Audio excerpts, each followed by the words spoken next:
Okay, a few map basics. All of the symbols mean something, and if you don't have to remember them all, because at the bottom of the map there's the legend, which shows you what absolutely everything means, but you soon start to learn what the symbols are and so on.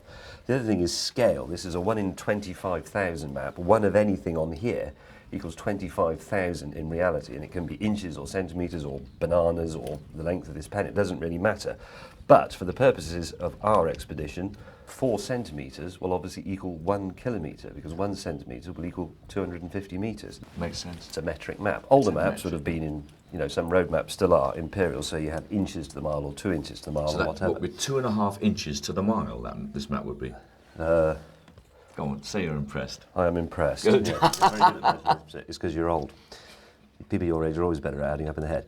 Anyway, the other thing that you need to know about is contours. Contours are these swirly lines you see everywhere. They are lines of equal elevation above sea level. They're in metres. If you look along any contour line, you will eventually see what height it is.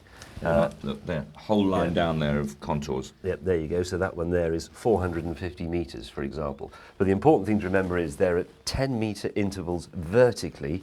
Each contour line is 10 metres higher or lower than the previous one. So the closer they are together, the steeper the slope. And if you get series of contours which form a circle, that obviously means it's either a hill or, if the numbers are going down, it's a valley. So using the contours, you can plot whether to go along high ground, low ground.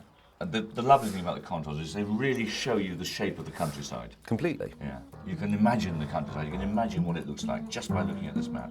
Tin workings, Tin settlements. workings, crock of gold there, whatever that is. Wow. The blowing house. What is the blowing house?